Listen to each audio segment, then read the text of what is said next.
नमस्कार साथियों। जैसा कि आप सभी जानते हैं, भारत एक विविधताओं का देश है। कई सारी संस्कृति, कई सारे धर्म, कई सारी फ़िलॉसफ़ी इस देश में देखने को मिलती हैं।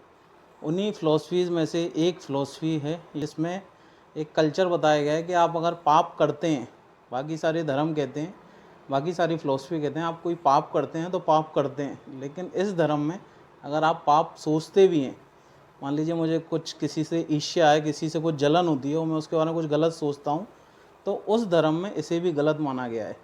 तो आप जो लोग इससे जुड़े होंगे वो समझ गए होंगे मैं जैनिज़्म की बात कर रहा हूँ।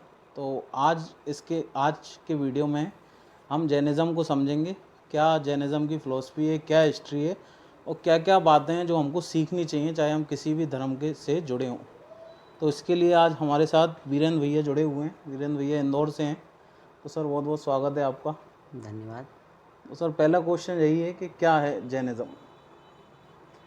जैनिज़्म जैसे अभी आपने कहा कि सभी धर्म में कहा है कि पाप नहीं करना चाहिए, तो वास्तव में जैनिज़्म में पाप को बड़ी ही बारीकी से और बहुत मोटे स्तर पे भी दोनों तरीके से समझा गया है और समझाया भी गया है। जैसे कि हम बोलचाल की भाषा में कहते हैं कि गलत काम मत करो, उसको पाप कहते हैं। ऐसा किसी को मारो मत, इसको पाप कहते हैं। या किसी का दिल मत दुखाओ, उसको हम पाप कहते हैं।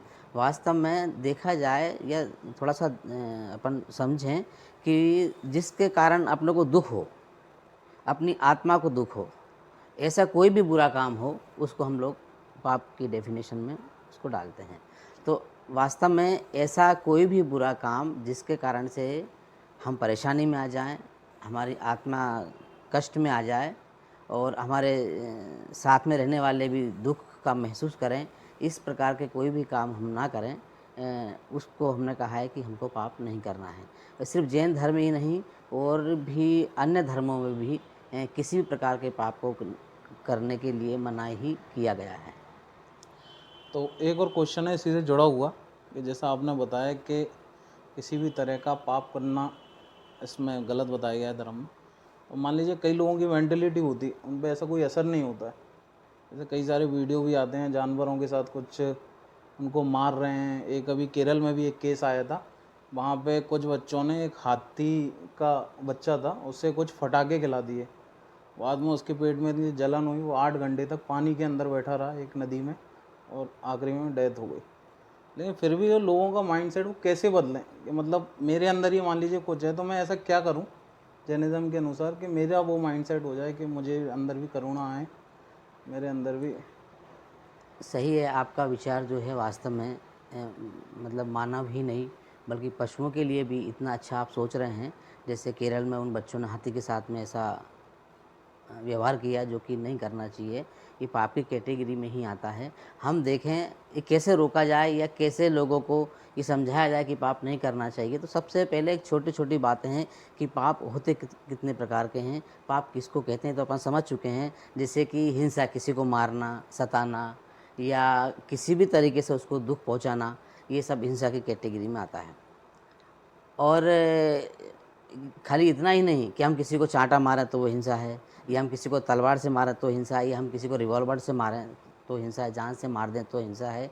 जैनिज़्म में तो ये कहता है किसी को यदि मारने का विचार आप कर रहे हो, भाव यदि आपके मन में आ रहा है, इस प्रकार का परिणाम यदि आपके मन में आ रहा है कि मुझे ऐसा करना है, इनको मारना है, तो ये भी हिंसा की कैटेगरी में आता है और ये पाप की कैटेगरी में ही आता है। करने तो आप बाद में जाते हैं, पहले आप मन से सोचते हैं। तो सबसे पहले आपको ये सोचना पड़ेगा कि मैं क्या सोच रहा हूँ? मैं किस कैटेगरी की बात को अपने दिमाग में लाता हूँ। तो यदि हम ये सोचेंगे कि नहीं वास्तव में हमको इस टाइप की बातें नहीं सोचना चाहिए, हमें इस टाइप के काम नहीं करना चाहिए, तो हम पाप से बच सकते हैं। जस्ट लाइक हिंसा। बिल्कुल, मतलब मेरा भी इसमें थोड़ा सा ऐड कर देता हूँ। जैसे मेरा सजेशन ये रहता है कि आप अपनी सोसाइटी बदलिए, क्योंकि एक कहावत है कि अगर किसी को जानना है तो उसके दोस्तों को देख लो। आप किस सोसाइटी में बैठ रहे हैं, आपका उठना बैठना किन के साथ है। आप जैसे मंदिर जाने का ही रहता है, तो आप मंदिर जा रहे हैं तो आपकी दोस्ती भी मंदिर जाने वालों से होगी। आप बाहर घूमने जा रहे हो तो घूमने वालों के साथ होगी। तो अगर आप ऐसे माइंडसेट चेंज करना चाहते हैं तो आप अपने आसपास के लोगों को बदलिए। बराबर, सही है आपका कहना। इस तरह भी एक माइंडसेट बदला जा सकता है। हाँ, हाँ, संगति का असर तो संगति होता का। ही है। हम जिस जिस टाइप के लोगों की संगति रखेंगे, वैसी विचारधारा हमारी बदलेगी। मैं इसमें संगति के असर में एक बात कहना चाहता हूँ, लोगों का कॉन्फिडेंस रहता है कि नहीं हम तो इनके साथ रह लेंगे, इनके साथ बैठ लेंगे, उठ लेंगे, बट अगर ये बुरा कर रहे हैं तो हम बुरा नहीं सीखेंगे। वास्तव में ऐसा सोचते सोचते भी आदमी हम लोग उसकी संगति को बढ़ा लेते हैं। और जब हमको धीरे धीरे दिमाग, सपोज मैं एक छोटा सा एग्जांपल देता हूँ कि एक स्कूल में बच्चे टिफ़िन लेके जाते हैं, है ना, तो स्कूल में टिफ़िन लेके जाते हैं तो सभी टाइप के बच्चे हैं, मतलब सब टाइप का भोजन करते हैं, वेज भी करते हैं, नॉन वेज भी करते हैं, शाकाहारी, मांसाहारी और सब टाइप का। तो एक बच्चा मांसाहारी टिफ़िन लेके जाता है और मैं शाकाहारी टिफ़िन लेके जाता हूँ। हम दोनों साथ में बैठते हैं, साथ में खाना खाते हैं। भाई आप आपका टिफ़िन खोल के खा लो, मैं मेरा टिफ़िन खोल के खा लेता हूँ। ऐसा चलता रहता है। अब देखिए अपन मतलब एक तरफ मांसाहार का नाम भी नहीं लेना पसंद करते और हम उसके साथ बैठ के आज लंच कर रहे हैं, खाना खा रहे हैं उसके साथ बैठ के, तो इतनी भागीदारी तो हमारी हो गई ना। बिल्कुल। कितनी भागीदारी हो गई इसमें संगति में कि आपका टिफ़िन यहाँ रखा है, मेरा टिफ़िन यहाँ रखा है, हम दोनों खा रहे हैं। जबकि वास्तव में देखा जाए तो हमको तो इस टाइप का सोचना, विचार लेना, ऐसी संगति करना भी पाप की कैटेगरी में आता है। ऐसे लोगों के साथ हमको नहीं देना चाहिए, ना ही साथ में रहना चाहिए। आज मैंने आपको एक्सेप्ट किया, आपके टिफ़िन को एक्सेप्ट किया, फिर धीरे धीरे बात बढ़ती है, समझ में आता है कुछ नहीं तो साथ में बैठ कर तो खा ही रहे हैं। आज मैं मेरी सब्ज़ी लाया हूँ, अपन शेयर कर लेते हैं। तो आपने कहा कि नहीं नहीं, जैसे मैंने कहा कि नहीं मैं नहीं खाता हूँ, बोले ऐसी कोई बात नहीं, आप तो थोड़ा टेस्ट करके देख लो, अगर नहीं समझ में आता तो मत खाना। धीरे धीरे मतलब आप इतना पॉजिटिवली मुझे समझाओगे ताकि मैं आपकी बात को एक्सेप्ट कर लूँ, और फिर एक समय ऐसा आता है कि मैं आपको एक्सेप्ट कर लेता हूँ और वो धीरे धीरे मेरा शुरू हो जाता है। भाई ये तो मांसाहार की बात बहुत बड़ी बात हो गई। बीड़ी, सिगरेट, पान, तंबाकू जैसे कि मेरे दोस्त लोग खाते हैं, मैं नहीं खाता हूँ, तो वो धीरे धीरे वो आदत ऐसी लगती है। किसी भी चीज़ की, किसी भी बुरे काम की आदत वास्तव में देखा जाए तो सिखाना पड़ता है अच्छी चीज़ें। मतलब आपको मंदिर जाना सिखाना पड़ेगा, पूजा करना आपको सिखाना पड़ेगा, शाम को आरती करना आपको सिखाना पड़ेगा, और प्रवचन, स्वाध्याय, मुनि महाराज के दर्शन करना आपको सिखाना पड़ेगा। बाकी की कोई चीज़ें, जितनी भी बुरी चीज़ें हैं, आपको कोई सिखाना नहीं पड़ेगी, बच्चा खुद बाहर जाके सीख लेता है। तो ये संगति का असल में जो कह रहा हूँ आपको, अच्छे लोगों की संगति मिलना बहुत मुश्किल है और बुरे लोगों की संगति मिलना बहुत आसान है। बिल्कुल। और सपोज करो वो जब आप किसी बुरे व्यक्ति के साथ रहते हो तो वो आपको इतना बढ़िया, इतने अच्छी तरीके, इतने प्रेम से बोलता है आपको कि ये ले लो, इससे कुछ नहीं होगा, ये खा लो, इससे कुछ नहीं होगा, ये पी लो, इससे कुछ नहीं होगा। तो चूँकि उसने कभी खाया नहीं, कुछ पिया नहीं है, लेकिन आपका जो कहने का तरीका है, आपका जो बात करने का नज़रिया है, आपने जो अपनापन दिखा के मुझसे कह रहे हो, तो मैं थोड़ा सा डाइवर्ट हो जाता हूँ। इसलिए वास्तव में जैसी संगति करते हैं, आग के पास यदि आप बैठोगे तो निश्चित तौर पे आपके कपड़े जलेंगे ही। आप कितनी भी सावधानी रखो, चिंगारी आपके ऊपर आएगी आएगी। बिल्कुल सही कहा आपने। एक और मुझे एक कहावत और याद आ गई। मतलब एक बार एक एक्सपेरिमेंट किया गया था अमेरिका में, एक कॉलेज है वहाँ पर। तो उन्होंने क्या करा, एक तो ह्यूमन बेबी, मतलब एक इंसान का बच्चा और एक बंदर का बच्चा, उन्होंने कहा हम दो बच्चे जैसे ही जन्म होगा उनका, उस समय बाद दोनों को एक साथ में एक पिंजरे में रख देंगे, या पिंजरे के एरिया में बस केवल वही दो रहेंगे। और उसके पीछे का उनका जो ऑब्जेक्टिव था वो ये था कि इंसान के बच्चे को देख के बंदर भी सीख जाए चलना, खेलना, तो वो भी एक ह्यूमन की तरह काम करने लगे।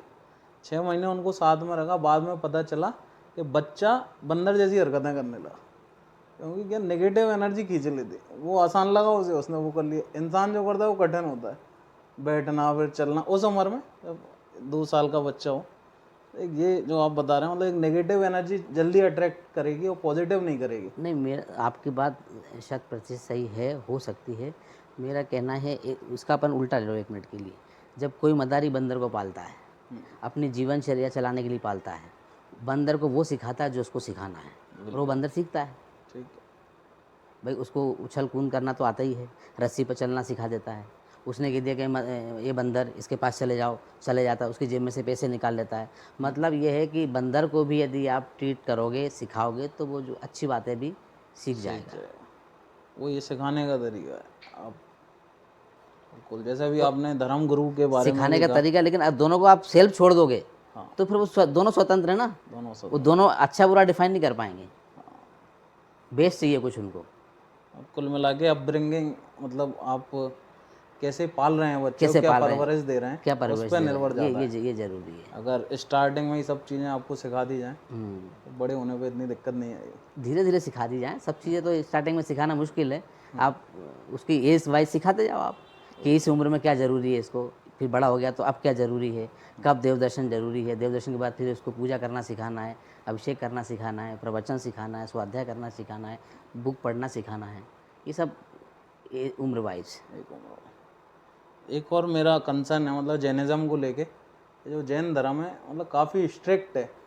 और होता ये है जनरली, ये छोटे शहर में कोई लड़के हैं या कोई भी स्टूडेंट है, अब एक समय तक तो घर पर उनको सिखा रहे हैं भाई आलू प्याज नहीं खाना, ये दिक्कत है, कमी होती है, रात में भोजन नहीं करना है, डेली मंदिर जाना है। अब एक समय बाद वो शहर छोड़ेगा, वो शहर जनरली 10th के बाद या 12th के बाद छोड़ देता है, क्योंकि उसे हायर एजुकेशन के लिए बड़े शहर।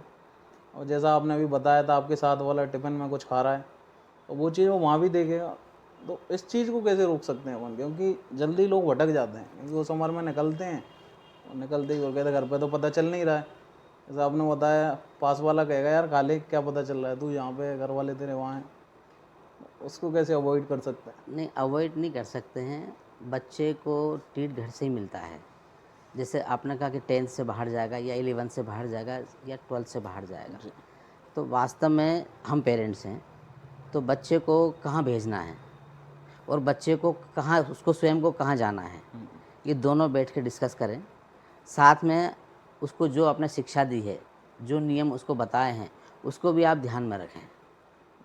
और जब बच्चे को अपन दिल्ली भेजते हैं, बम्बई भेजते हैं या पुणे भेजते हैं, बेंगलोर भेजते हैं, तो हम स्वयं जाते हैं। जो बच्चे के माता पिता, अभिभावक जो भी उसको संरक्षण करने वाले हैं, वो यदि वास्तव में धार्मिक माहौल के हैं, तो सबसे पहले वो जाके ये देखेंगे कि हम बच्चे को कहाँ रखें ताकि उसकी सात्विक चर्या स्वरूप मतलब ठीक ठाक चलती रहे, भोजन पानी उसको बराबर मिलता रहे, अभक्ष्य जैसे उसको नहीं खाना है तो वो ना उसको मिले। ये बातें अपन तो देख लेते हैं, लेकिन यदि बच्चे को आपने वास्तव में बेसिकली समझा रखा है कि आलू प्याज नहीं खाना है, लहसुन अपने को नहीं खाना है, तो उसके पीछे नहीं खाना है कि कारण यदि उसको पता होगा, भाई नहीं खाना है तो धर्म है, उसको ये बताया कि भाई हमारा धर्म कहता है कि नहीं खाना है, तो हमारा धर्म ऐसा क्यों कहता है कि नहीं खाना है। आलू में, प्याज में, अदरक लहसुन में, इनमें असंख्यात जीव होते हैं। और यदि वास्तव में देखा जाए, विज्ञान ने भी सिद्ध किया है और जैनिज़्म भी कहता है कि आलू लिया अपन ने और उसमें एक सुई की नोक के बराबर आलू निकाला तो उसमें असंख्यात जीव होते हैं। और वहाँ तक ये भी कहा गया है कि मतलब मैंने पढ़ा है कहीं पे कि वो सुई की नोक के बराबर आलू में यदि जीव पैदा हो जाएं, कबूतर बनाए जाएं, तो शायद ये बहुत ज़्यादा स्पेस ले लेंगे, वो इतने जीव जरा से उसमें होते हैं। ये बच्चे को यदि सिखा समझ में आ जाए, सीख ले, साथ में उसको श्रद्धा हो जाए इस बात पे कि मैंने जो सीखा है, जो पढ़ा है, वास्तव में ये सही है और मुझे ऐसा नहीं करना चाहिए, तो वो जहाँ भी रहेगा तो मतलब थोड़ा सा कष्ट उसको होगा, लेकिन कष्ट को भी वो अपना स्वयं का धर्म मान के उसको सहन कर लेगा और अच्छी अच्छी चीज़ों में वो खाने में इंटरेस्ट रहेगा। थोड़ी बहुत नहीं भी मिलेगी, किसी दिन नहीं भी मिला तो भूखा भी रह लेगा वो। कब? जब उसको उसका सिद्धांत पता होगा कि आलू क्यों नहीं खाना है, प्याज क्यों नहीं खाना है, अदरक लहसुन क्यों नहीं खाना है। यदि वास्तव में उसको हमने सही ट्रीट किया है, उसके नहीं खाने के कारण हमने उसको बताए हैं, यदि खाने में भी आ भी जाएगा ना तो वो दुख ही होगा, खुशी खुशी नहीं खाएगा कि बहुत मजबूरी है, बहुत परेशानी है, नहीं खाना चाहिए, फिर भी मैं ये खा रहा हूँ, लेकिन बहुत 90% 95% वो उसको अवॉइड करेगा। कुल मिला के जो मैं समझ पा रहा हूँ, मतलब अगर आपने जो परवरिश की है लॉजिकली करी है, हाँ, आपने एक प्रॉपर रीज़न दिया है, बस थोपा नहीं है बच्चे पे, थोपा नहीं है, क्योंकि आलू नहीं खाना क्यों, क्योंकि वहाँ धर्म में लिखा हुआ है। परंपरागत नहीं आया है। मेरे परंपरागत पिताजी नहीं नहीं है। खाते थे, हाँ, मेरी मम्मी नहीं खाती थी, दादाजी नहीं खाते क्यों थे, नहीं तो करते हम भी थे? नहीं खा रहे हैं, ऐसा नहीं है। वो क्यों नहीं खाते थे, हमें भी क्यों नहीं खाना चाहिए और किसी को भी क्यों नहीं खाना चाहिए, ये प्रॉपर यदि बच्चे को आप समझा दोगे, खुद समझ के उसको समझाओगे, तो बिल्कुल तो अमल समझ आ में आएगा जाएगा। वो। बिल्कुल बिल्कुल सत्य बात है जी। साइंटिफिक प्रूफ हो चुकी हैं आजकल कई चीज़ें जो जैनिज़्म पहले से करता आता था। जैसे अभी पहले लोग कहते थे नमक से मंजन करो, तो भारतीय परंपरा का मजाक उड़ाया जाता था। और आज के ज़माने में देखो तो टीवी पे एड्स आते हैं कि हमारे टूथपेस्ट में नमक है, नमक यूज़ बराबर है। कीजिए। तो एक ये है, कई सारी चीज़ें, जैसे आज आरओ आ रहे हैं, अपन पानी छान के तब से पीते आ रहे हैं। बिल्कुल सही है। आप जैसे आप जैनिज़्म की बात कह रहे हैं, बच्चों को बहुत कठिन लगता है, मंदिर जाना कठिन लगता है, स्वाध्याय करना कठिन लगता है, अभिषेक करना कठिन लगता है। ये कठिन इसलिए लगता है कि उसको प्रॉपर हमने सिखाया नहीं है। हम उसको उँगली पकड़ के हम भी जा रहे हैं मंदिर, मंदिर तक पहुंच गए, बाहर आपने चप्पल खोल दी, जूते खोल दिए, बाहर नल लगा हुआ है, हमने पैर धो लिए, हम अंदर दर्शन करने चले गए, बच्चे को सिखा दिया नमोकार मंत्र पढ़ो, चत्तारी मंगल पाठ पढ़ो और नमोस्तु करो, भगवान जी को 3 परिक्रमा दो और अपने घर आ जाओ। इतना आप कर लो वास्तव में ना, इतना कर लो तो अपना काम हो गया, मेरा बच्चा मंदिर जाना सीख गया है। वास्तव में मंदिर हमको क्यों जाना है ये भी आपको सिखाना पड़ेगा। दर्शन किस तरीके से करना है, किस भांति दर्शन करना है, दर्शन करते वक्त हम जो बोल रहे हैं, चत्तारी मंगल पाठ बोल रहे हैं, इसका क्या मीनिंग होता है, नमोकार मंत्र पढ़ रहे हैं, इसका क्या अर्थ होता है, 9 बार नमोकार मंत्र पढ़ रहे हैं, 1 बार नमोकार मंत्र पढ़ रहे हैं, इसका क्या मीनिंग होता है, ये प्रॉपरली हम सिखाएं तो वो फिर वो मतलब क्या बोलते, रटेगा नहीं, वो रटेगा नहीं। नमोकार मंत्र पढ़ेगा तो नमो अरिहंताणम का हम बोलेंगे संसार में जितने भी अरिहंत परमेष्ठी हैं सबको नमस्कार हो। नमो सिद्धाणम, जितने भी सिद्ध परमेष्ठी हैं सबको नमस्कार हो। नमो आयर्याणम, जितने भी आचार्य परमेष्ठी हैं सबको नमस्कार हो। नमो वज्झायणम, जितने भी उपाध्याय परमेष्ठी हैं 3 लोक में सबको नमस्कार हो। नमो लोए सव्य सावड़ो, जो मैं शुरू से बोलते आऊँ ना, सबको सबको, वो लास्ट वाले लाइन में है, नमो लोए, नमस्कार हो, लोए मतलब लोक में, सभ्य सावड़म, जितने भी साधु हैं सबको नमस्कार हो। ऐसे जो लोय शब्द है जो है ना, वो विद इन स्टार्टिंग से लगेगा, नमो अरिहंताणम के आगे नमो लोय अरिहंताणम, इस टाइप से नमो लोय सब अरिहंताणम। तो कहने का मतलब ये है कि हम उसका अर्थ समझाएं और फिर बाद में उसको ये भी दिखाएं कि ये भगवान हैं, ये अरिहंत परमेष्ठी हैं, ये ऐसे होते हैं, ये वितरागी हैं, ये सर्वज्ञ हैं, ये हितोपदेशी हैं, इनका राग द्वेष से दूर दूर तक नाता नहीं है, ये 18 प्रकार के दोषों से रहित हैं, ये भगवान है, इनको हमको नमस्कार करना चाहिए। तो बराबर वो नमस्कार करेगा, प्रॉपर मंदिर जाएगा, सब करेगा वो। बिल्कुल, बहुत अच्छी बात है ये। और इससे ये भी सीखने को मिलता है, जैसे आपने अभी नमोकार मंत्र का बताया मैंने, तो और जो अपने घर में भी बड़े हैं या घर के बाहर भी बड़े हैं तो उनको भी आदर देना है, ये चीज़ भी इसके साथ ऐड कर दें उसको। क्या और चीज़ें मीनिंग मतलब जैसे अरिहंतों को नमस्कार, सिद्धों को नमस्कार, हाँ तो जब अपना मंत्री इतने लोगों नमस्कार कर रहा है आगे से, हाँ हाँ, तो अपने घर के जो बड़े बूढ़े हैं या फिर अपने आसपास रहते हैं तो अपने अंदर वो फीलिंग आ जाएगी, इनके आगे भी अपन को एक डिवोटी रहना है, एक झुक के चलना है, मतलब कोई बड़ा मिला तो पैर छीलिए उस टाइप वो से। संस्कारों की बात हो गई, विनय की बात हो गई। नहीं, धर्म से ही ऐसे हाँ ऐड हाँ, हो सकता है, ये सीखने को विनय मिल विनय सकता की बात है। नमोकार मंत्र जो अपन समझ रहे हैं ये अलग चीज़ है। नमो अरिहंताणम, अरिहंत भगवान को नमस्कार है, मतलब वो बड़े भी नमो अरिहंताणम कहें, हम भी नमो अरिहंताणम कहें, ये अलग विषय है। और यदि हम बड़ों को नमस्कार करें ये थोड़ा अलग विषय है। घर के बड़े बूढ़ों को नमस्कार करना ये अलग विषय है, ये विनय का विषय, संस्कारों का विषय, विषय संस्कारों का ये भी है, नमो अरिहंताणम कहना भी है, लेकिन दोनों में थोड़ा सा अंतर है। जो भावना मंदिर में अरिहंत परमेष्ठी के सामने आएगी और जो घर के लोगों के सामने आएगी, दोनों में बहुत ज़मीन आसमान का अंतर रहेगा। वो 3 लोग के नाथ हैं, पापों का नाश करने वाले हैं, ये बहुत फ़र्क पड़ेगा इसमें। ठीक, हाँ ये भी है। एक स्वाध्याय को लेके भी एक ये रहता है कि अगर बचपन से कोई स्वाध्याय करना सीख गया उसका माइंड भी इतना अच्छा हो जाएगा। जैसे आज मेरी बताऊँ, मेरे को कोई कह दे ये पढ़ना है, ऐसे कोई बड़ा मैसेज ही आ जाए तो मैं पढ़ नहीं पाता, क्योंकि रीडिंग की आदत ही नहीं है, हैबिट ही नहीं है, चाहे फ़ायदा हो या नुकसान का हो, तो मैं पढ़ता नहीं हूँ, इतना बड़ा कौन पढ़े। तो एक ये भी फ़ायदा मिल सकता है स्वाध्याय अगर कोई बचपन से सिखाए कि भाई आप बैठो पढ़ो, भले धर्म की चीज़ पढ़ो, लेकिन एक हैबिट तो होती है कि आप पढ़ो और सीखो।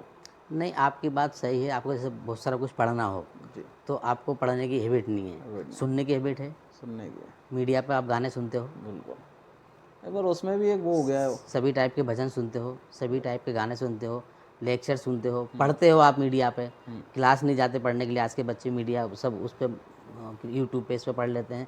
तो आप सुनो ना, आपको जैन धर्म के बारे में कौन सा स्वाध्याय करना है आप उस पर सुन लो, यदि वास्तव में रुचि। अब जैसे अभी आपने कहा ना 1 मिनट पहले ही कि बचपन से स्वाध्याय करना उसको सिखाया जाए, तो बचपन से यदि सिखाया जाएगा ना तो वो विधि वहाँ से देव दर्शन से लेके स्वाध्याय तक सिखाया जाएगा, तो फिर वो आलसी, जैन धर्म की पुस्तक पढ़ने में आलसी नहीं कहलाएगा, नहीं, वो सब कुछ पढ़ सकता वो है, रुचिपूर्वक पढ़ेगा।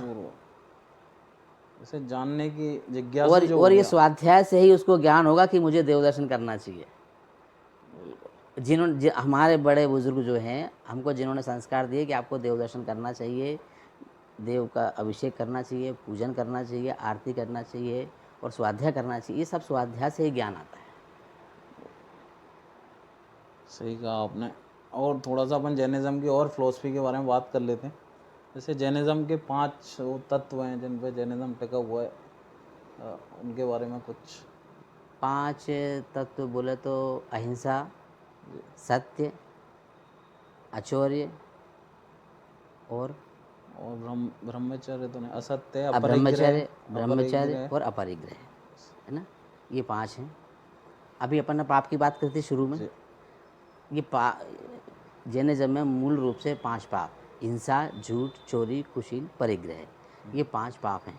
इन्हीं को उल्टा करेंगे अपन, इन्हीं को 5 समझें तत्व। तो ये 5 महाव्रत हो जाते हैं, ये व्रत हो जाते हैं। और यही यदि कोई मुनिराज इनका पालन करते हैं तो महाव्रत हो जाते हैं। और आप और मैं श्रावक जैसे हैं तो उनको यदि पालन करने का नियम लेते हैं तो वो अणुव्रत हो जाते हैं। अणुव्रत का मतलब ये है कि छोटे छोटे पार्ट्स में हमको उनका पालन करना है।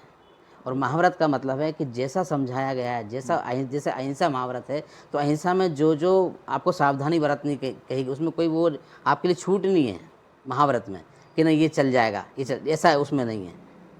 तो वो महाव्रत है। और ये यदि उनका आंशिक पालन किया जाए तो ये अणुव्रत में हो जाता है वास्तव में। हिंसा, झूठ, चोरी, कुशील, परिग्रह, इनको यदि उल्टा कर दे तो हिंसा नहीं करना है तो अहिंसा है, चोरी नहीं करना है, अचौर्य महाव्रत है, अचौर्य अणुव्रत है, और कुशील का सेवन नहीं करना है तो ब्रह्मचर्य महाव्रत है और ब्रह्मचर्य अणुव्रत है। परिग्रह हमको नहीं रखना है तो परिग्रह अपरिग्रह महाव्रत है। और यदि हम आंशिक रूप से परिग्रह रखते हैं तो परिग्रह परिमाण अणुव्रत है वो। बिल्कुल, मुझे भी इन सब में एक वो अपरिग्रह काफ़ी अच्छा लगता है। अगर आप उसे डेली रूप में भी फॉलो करो, मान लीजिए आप ऑफिस ही जाते हैं, जैसे एक मैंने उनका पढ़ा था, एक फेसबुक के जो फाउंडर हैं मार्क जकरबर्ग, तो उनका एक स्टेटमेंट आया था, उनके पास केवल 2 ही कलर की टी शर्ट है। अच्छा। उसके बीच उनसे रीज़न पूछा गया भाई क्यों ऐसा, उन्होंने कहा कि मैं सुबह उठ के कन्फ्यूज़ ना हूँ कि आज क्या पहनूं। तो एक तरह अपरिग्रह ने 2 कलर चूज़ कर रखे, उठाई अपनी पहनी निकल गए। तो एक तरह उनने कलरों का तो नहीं कर रखा संसार हाँ इकट्ठा। हाँ, नहीं मैं थोड़ा सा यहाँ पे मेरे दिमाग में एक बात आ रही है। कम रखना मतलब अपरिग्रह नहीं है, ठीक है। नहीं रखने का मतलब है अपरिग्रह। अच्छा। बिल्कुल अपरिग्रह शब्द यदि आप कह रहे हैं तो कम रखना, जैसे हम बच्चों को सिखाते हैं ना कि अपरिग्रह या परिग्रह किसको कहते हैं, तो कहना ज़रूरत से ज़्यादा चीज़ इकट्ठी करना, उसको परिग्रह कहते हैं। ज़रूरत से ज़्यादा चीज़ें इकट्ठी करना, ये तो बच्चों को समझाने के लिए हो गई। ठीक है। बेसिकली वास्तव में अगर अपन समझें तो परिग्रह का मतलब ये है कि जो भी इकट्ठा किया हुआ है, चाहे बाहरी इकट्ठा किया हुआ हो, आंतरिक। चाहे आंतरिक इकट्ठा किया हो। क्रोध, मान, माया, लोभ ये कषाय हैं। हिंसा, झूठ, चोरी, कुशील, परिग्रह ये पाप हैं। तो ये यदि हमारे जहन में चल रही है, दिमाग में चल रही है, ये हमने रख रखी है, हमको लोभ है, लालच है किसी भी चीज़ को पाने का, और चोरी करने के भाव में, ये सब परिग्रह है। और यदि मान लो कि भाई मेरे पैंट शर्ट, मेरे पास 2 पैंट शर्ट में काम हो जाता है, जैसे अभी आपने कहा कि 2 कलर की टी शर्ट है, तो वो संतुष्टि के लिए हो सकता है, वो परिग्रह परिमाण अणुव्रत में जा सकता है, वो अपरिग्रह नहीं कह सकते उसको।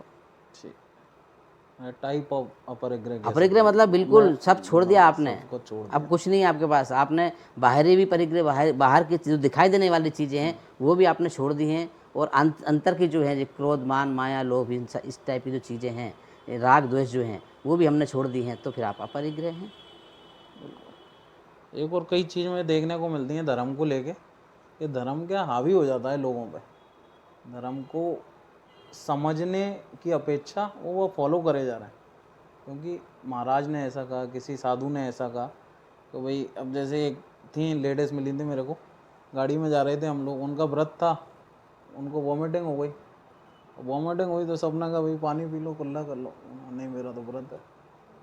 तो अब ऐसी सिचुएशन है, तो यहाँ धर्म एक अलग चीज़ है, आप नहीं फॉलो करे नहीं जा रहे नहीं हो, वो नहीं समझ तो लोग क्यों करा रहे थे नहीं, वो जैसे आपको। अभी आपने कहा ना कि धर्म हावी हो जाता है, धर्म कोई भारी वस्तु नहीं है। नहीं, ले लेते हैं उसे लोग, धर्म तो सिंपल है समझना हो तो, धर्म तो समझने लेकिन का लोग नाम उस ही, तरह से लेते हैं कि वस्तु स्वभावो धम्मो। अपने जैनिज्म में एक सूत्र आता है कि वस्तु का जो स्वरूप है वो धर्म है। पानी का स्वरूप शीतलता है, तो शीतलता जो है वो उसका धर्म है। बेसिकली अपने को समझना है ना, धर्म को ओढ़ना भी नहीं है, उड़ना है ना। धर्म, जैसे अपन धर्म की परिभाषा देते हैं कि हमने, जैसे अभी आपने कहा कि उनका व्रत था, उपवास था और वॉमिटिंग उनको हो रही है, तो सबसे पहले तो वास्तव में हमको कोई भी चीज़ को समझना है। समझ के यदि हम करेंगे तो हमारे साथ ऐसी स्थिति नहीं आएगी। और अच्छे से भी कर सकते हैं। कोई भी नियम लेंगे, कोई भी व्रत का पालन करेंगे तो हम देश काल परिस्थिति इनकी स्थिति देख के फिर हम नियम लें। जैसे हमको कहीं सफ़र करने जाना है और हमारी प्रॉब्लम है कि बस में या कार में हमको वो उल्टियाँ होती हैं, हम नहीं सहन कर पाते हैं, तो मैं ये नहीं कह रहा हूँ कि आप उस दिन व्रत मत करो, ये भी नहीं कह रहा हूँ कि आप करो, कट्टरता से करो, आप उसको समझ के करो। कि सपोज़ आज अष्टमी है, आज आज महापर्व है, अपना है दिन है, और उस दिन हम एक आसना करते हैं, या बहुत से लोग उस दिन व्रत रखते हैं, पूरा उपवास करते हैं, एक दिन पहले से, आधे दिन पहले से शुरू हो जाता है, वो अगले अष्टमी नवमी के आधे दिन तक चलता है। इस बीच यदि आपको सफ़र करना रहता है तो या तो आप थोड़ा विवेक लगा लो उसमें, अपना थोड़ा निर्णय कर लो कि अष्टमी आ रही है उस दिन, तो हम ये काम पहले कर लें या अष्टमी के बाद कर लेंगे। लेकिन नहीं, यदि हम उसी दिन करेंगे और आपको इस टाइप की समस्याएँ आती हैं तो उसमें थोड़ा-सा आपको ध्यान रखना पड़ेगा कि अब हमको क्या करना चाहिए। मतलब सब कुछ शांतिपूर्ण व्यवहार के हिसाब से, ऐसा नहीं कि जो साथ में जा रहा है उस पे चिल्ला दिया, आज मेरा व्रत था तुमको समझ में नहीं आती, आज मेरे को क्यों ले गए आप, ऐसा नहीं करना। मतलब आपके परिणामों में चेंज नहीं आना चाहिए, खराब परिणाम आपके बिगड़ना नहीं चाहिए, परिणाम आपके बिगड़ना नहीं चाहिए। मेरा मतलब इतना है कि परिणाम आपके भद्र बने, अच्छे बने रहें और आपका व्रत भी चलता रहे इस प्रकार से, मतलब मैनेज करके, मैनेज करके। समझदारी से करें। कोई भी नियम यदि आप वास्तव में लेते हैं इस टाइप के, जो जिसमें आपको पानी नहीं पीना है, भोजन नहीं करना है, और एक मोटा-मोटा मैं आपको समझाता हूँ इसको लेके। सपोज़ करो कि आप मंदिर गए, आपका व्रत है आज, आपको एक टाइम भोजन करना है ना? एक आसना वाला व्रत है। आपने सुबह 6:30 बजे से अभिषेक शुरू कर दिया, है ना? अभिषेक हो गया, शांति धारा हो गई, आपकी पूजन हो गई, है ना? आपको किसी कारण से वहाँ लेट हो गया आज, 11 बज गए, एक आसना करना, आपको पता है घर पे भोजन तैयार मिलेगा, बिल्कुल जैसे हमेशा मिलता ही है, उसमें कोई नई बात नहीं है। बिल्कुल, अब आपको भूख लग रही है, 11 बज गई, आप धोती दुपट्टे चेंज करके अपने कपड़े पहन के घर आए। घर आते से ही पता चला कि वाइफ़ की तबीयत ख़राब है, या सिस्टर की तबीयत ख़राब है, या मम्मी की तबीयत ख़राब है, और किसी कारण से आज भोजन नहीं बन पाया, आपका एक्सप्रेशन क्या होगा? गुस्सा आएगा। जनरली गुस्सा आएगी। आप कहोगे कि इनको पता नहीं है क्या? मेरा आप जबकि आपको पता नहीं है कि इनको, इनकी तबीयत ख़राब है। चलो ठीक है ना, अब आप आते से चिल्लाने लगे, आपने रूम में गए, उनको देखा कि अरे बिस्तर पे हैं और ये है, तबीयत ख़राब है। तो फिर भी यदि आपके वास्तव में यदि आपको भोजन नहीं मिला है, और भोजन नहीं मिलने के बाद भी आपके परिणाम जो रोज़ भोजन मिलता था वैसे ही हैं, और स्थिति को आपने समझ लिया कि नहीं, इनकी तबीयत ख़राब है, इनका स्वास्थ्य ठीक नहीं है, इसलिए भोजन नहीं बना है, तो आपके ऊपर भूख और गुस्सा हावी नहीं होना चाहिए। बिल्कुल। भोजन करने के बाद जो आपको संतुष्टि थी, वो संतुष्टि आपके चेहरे पे दिखना चाहिए, आपके परिणामों में दिखना चाहिए। तो मैं समझता हूँ कि आपका व्रत सार्थक है। और फिर आप घर आ गए तो आपने भोजन बनाया, आपका भी बनाया और उनका भी बनाया, दोनों इन्होंने भोजन करा। ये वास्तव में व्रत की सार्थकता है। मतलब कि आप जैन मंदिर से दर्शन करके बाहर निकल रहे हैं तो आपके परिणामों में कितनी विशुद्धि है, आपके परिणाम कितने शुद्ध हुए हैं, ये आपको खुद को आकलन करना है। तो आप पूजन कर रहे हैं, तो आप अभिषेक कर रहे हैं, तो आप व्रत कर रहे हैं। बिल्कुल, मतलब पूरा खेल, जो परिणाम, जैसे माइंडसेट कह सकता हूँ। अरे जब आप 3 लोग के नाथ के दर्शन करके बाहर निकल रहे हो तो आपके पापों का नाश वहाँ पे हुआ है, तो बाहर आने पे आपके सहज परिणाम होना ही चाहिए ना। बिल्कुल होना ये अपने आप को आँकने की चीज़ है कि मैं आधा घंटा मंदिर में दे रहा हूँ तो उसका मुझे लाभ क्या मिल रहा है। दुकान अच्छी चल रही है, वो लाभ नहीं है। मेरे काम सब हो रहे हैं, वो लाभ हो सकता है, वो लाभ भी होंगे, बट मेरे परिणामों में कितनी विशुद्धि है, मैं कितना विशुद्ध हूँ, मैं कितना सहन कर सकता हूँ, मैं कितना लोगों ने गाली उतरते से ही गाली दे रहा हूँ, मैं कितना उसको सहज भाव से ले रहा हूँ, ये मेरे पूजन करने का फल है। चाहिए। सही कहा आपने ये चीज़। मतलब इसका एक वो भी है, मतलब आप जितना स्वाध्याय करो उतना आपके अंदर विनम्रता आएगी। मतलब एक संस्कृत का एक श्लोक भी है, मतलब विद्या ददाति विनयम। हाँ, और जितना पढ़ोगे, जितना अंदर उतरता जाएगा, उतने आप विनम्र होते जाओगे, चाहे धर्म हो या कोई भी चीज़ हो आप। बराबर है जी। एक और जैनिज़्म की एक अच्छी फिलॉसफी है जो मतलब मेरे को काफ़ी पसंद है, वो अनेकांतवाद, स्यादवाद। मतलब काफ़ी अच्छी है, थोड़ा आप बता दीजिए और मैं भी एक एग्जांपल दूंगा उसका। अनेकांत वास्तव में मतलब ऐसा ऐसा नहीं कह सकते। अनेकांत का मीनिंग ये है कि ऐसा ही है। अपन कहते हैं ना कि ऐसा ही है, वो अनेकांत नहीं है, ऐसा भी है। ऐसा भी है, ही की जगह भी है। ऐसा भी है, मतलब आप ही की जगह भी लगाएंगे तो वो अनेकांत हो जाएगा। और स्वादवाद जो शब्द है, वो जो मैं कह रहा हूँ, कथन कर रहे हैं, शास्त्रों को जो कहा गया उसकी शैली है, कथन करने की शैली को स्वादवाद कहा गया है। तो जैनिज्म वास्तव में मतलब असंतुष्टि नहीं है, यदि आपको कोई कहता है कि आप नितिन भैया हैं, ठीक है, आपका आपकी सिस्टर आपको से कह रही है कि आप नितिन भैया हैं, ठीक है, आपकी बहन का लड़का आपको मामा कहता है, आपकी शादी हो गई, आपकी वाइफ आपको पति कहती है, ठीक आपकी मम्मी जी आपको बेटा कहती है, तो आप इतने सारे हो गए। है। नहीं, आप भाई भी हो, आप मामा भी हो, आप पति भी हो, आप बेटा भी हो, इतने सारे आप हो गया। नहीं। किसी अपेक्षा से हो ना, माँ की अपेक्षा से आप बेटे हो, भांजे की अपेक्षा से आप मामा हो, पत्नी की अपेक्षा से आप पति हो, बहन की अपेक्षा से आप भाई हो, बिल्कुल। हो गए आप भाई ही हो। ये सत्य है क्या? नहीं, ये आप भाई भी हो, भी ये अनेकांत है। मतलब मुझे भी अनेक अंत, अंत का अर्थ है धर्म। जो अनेक वस्तु का अर्थ अनेक धर्म लिए हुए है वो कहलाती है अनेकांत। तो कहीं भी अपने को किसी से भिड़ने की आवश्यकता नहीं है, अपने को बहस करने की जरूरत नहीं। यदि कोई व्यक्ति कुछ कह रहा है तो किसी अपेक्षा से कह रहा है। धर्म में भी कुछ कहा गया है, अर्थ अलग अलग निकल सकते हैं, कहाँ पे कौन सा अपने को यूज करना है ये अपनी बुद्धि और विवेक। अनेकांत, वहाँ अनेकांत लगाना अपने को, लड़ना नहीं है, बहस नहीं करना है, खड़े होकर माइक पे चिल्लाना नहीं है कि नहीं ऐसा नहीं लिखा है, वहाँ तो ऐसा लिखा है। ऐसा भी लिखा है, इस अपेक्षा से ये लिखा है, इस अपेक्षा से लिखा वही है, अपेक्षाएं अलग अलग है। बिल्कुल, जिसने ये फिलोसफी समझ ली उसके जीवन के सारे दुख कम हो जाएंगे, सारे दुख कम हो जाएंगे, क्योंकि हर दुख चीज़ की कम जो हो लड़ाई जाएंगे, है वो दुख इसी कम की हो है। जाएंगे। ये कहें कि सामने वाले से बात करने में ज़्यादा तकलीफ नहीं होगी अपने को, तकलीफ नहीं होगी, मतलब बात ही शांतिपूर्ण खत्म हो जाएगी, बहस सौहार्दपूर्ण की बात ही वातावरण में खत्म। बात अपनी हो जाएगी। अपन ने अपना पॉइंट ऑफ व्यू रख दिया, उसने अपन ने भी उसका मान लिया, मान लिया, लॉजिकली मान लिया भाई। क्यों मान लिया? सिद्धांत है ना, इसलिए मान लिया। इसलिए मान लिया। सिद्धांत नहीं पता, अपन लगा नहीं यही सही है, मुझे जो पता है हाँ, यही सही है वाली बात नहीं हो हाँ, पाएगी वहाँ वो पे। नहीं हो पाएगी, वो ही नहीं आएगा, भी आएगा। यही आएगा। और भी लगा के चलेंगे अपन तो सुखी रहेंगे। आप थोड़ी देर पहले कह रहे थे कि मैं भी एक हाँ, एक स्टोरी थी, मतलब अनेकांत बात से ही जोड़ दिया था मैंने, तो स्टोरी तो रियल थी, तो सुनी थी मैंने किसी से। एक पार्टी में थे, तो एक बच्चा था फ्रेंड का, तो वो रो रहा था। मैंने कहा भाई क्या हुआ? तो उन्होंने बताया ऐसी ऐसी बात है अंकल के, वो स्कूल की तरफ से ट्रिप जा रही है, पापा जाने नहीं दे रहे। तो मैंने क्यों? तो वो थोड़ा वैसा था, नाराज़ था। वो बोलता बेटा है, नहीं नाराज था, बेटा हाँ, नाराज। बेटा ये पैसे बचा रहे हैं पापा, मुझ पर कुछ खर्च नहीं करते जे वो। तो मैंने पता किया उन्हें, यार कितनी फीस है? तो कोई ऐसे वो भी नहीं था, मैंने 2000, पिताजी भी उसके सक्षम थे। तो मुझे भी लगा यार ये तो नहीं करना चाहिए, बच्चा निकलेगा तभी तो सीखेगा। घर से बाहर जाए। हाँ, तो मेरा पॉइंट ऑफ व्यू ये हो गया। तो वो दोस्त था मेरा, तो मैंने चलो बात करता हूँ मैं तुम्हारे पिताजी से। उसके पिताजी के पास गया, मैंने यार क्या वो जाने दे। तो और उसके पिताजी ने बताया कि भाई इसको कुछ बीमारी है जिस कारण डॉक्टर ने कहा इसे सोशली मत रखो, हाँ, और जहाँ तक हो सके अपने घर रखो, आपके पास रहे।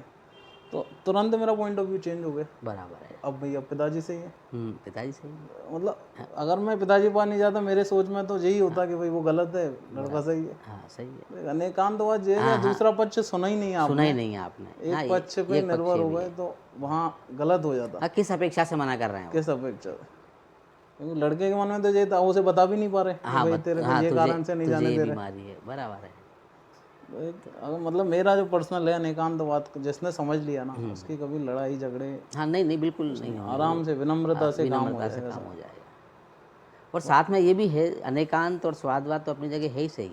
यदि मुझे आपको कुछ बताना है, जैसे सपोज करो कि मंदिर में भी है या स्वाध्याय करने में है, जिनवाणी को लाने ले जाने में है, तो ऐसा मुझे लगता है कि थोड़ा सा कि ऐसा नहीं, ऐसा करना चाहिए, और ये जानकारी मुझे है, तो वास्तव में वो जो मैं आपको सिखाऊं, आपको जो बताऊं, तो वो विनय मुझ में होना चाहिए कि मैं आपको किस तरीके से बताऊं, ताकि आपको ऐसा लगे भी नहीं कि नहीं इन्होंने मुझे क्रिटिसाइज़ नहीं किया है, बताया है, और अच्छे से आप समझ भी जाओ उस चीज़ को। मतलब विनम्रतापूर्वक मैं आपको बताऊं, आप किस तरीके से ग्रहण कर रहे हो ये आपका विषय है, लेकिन मेरा विषय तो ये है कि यदि मैं आपकी कोई कमी है लगती है मुझे कि नहीं यहाँ थोड़ा आप गलत कर रहे हैं, तो मैं उस गलती को भी समझाऊं और उस गलती को सही भी करूं, लेकिन विनम्रतापूर्वक। ये थोड़ा स्वादवाद और अनेकांत से थोड़ा सा अलग विषय है।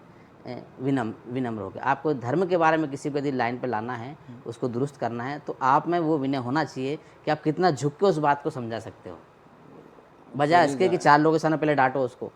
नहीं, अभिषेक कर रहे हैं, थोड़ा गलत से हाथ इधर की जगह इधर चला गया तो अपन ने वहीं चिल्ला दिया, वहाँ नहीं चिल्लाना चाहिए अपने को। अपने को उस बच्चे को ध्यान रखो, किसने गलती की है, उसको एकांत में बैठो, बातचीत करो उससे, उसको अपनापन दिखाओ, फिर उससे कहो नहीं ऐसा नहीं करना चाहिए। आपने ऐसा करा ना अभिषेक, भगवान के वहाँ पे अभिनय होती है, ऐसे नहीं, कलश को ऐसे पकड़ के अपन कलश करेंगे तो विनय भी होगी अच्छे से और परिणाम भी अच्छे से होंगे, भगवान का अभिषेक भी अच्छे से होगा। ये बात मैं आपको बताना चाह रहा हूँ। मतलब विनय, मेरा कहने का मतलब आदि आपको आता है तो आप सामने वाले को लगना चाहिए अगर किसी ने मुझे सिखाया है। बहुत बहुत धन्यवाद। आपका प्रयास वास्तव में ये सिर्फ आप तक ही सीमित नहीं है। अगर वास्तव में कुछ मैंने भी अच्छा बोलने की कोशिश की है और आपकी समझ में कुछ आया है तो निश्चित तौर पे सभी लोगों को समझ आएगा। और मैं भी अपने आप को मतलब धन्य मानूंगा कि चलो जिनेंद्र भगवान की वाणी मैंने लोगों तक पहुंचाई है। बहुत बहुत धन्यवाद। Thank you so much.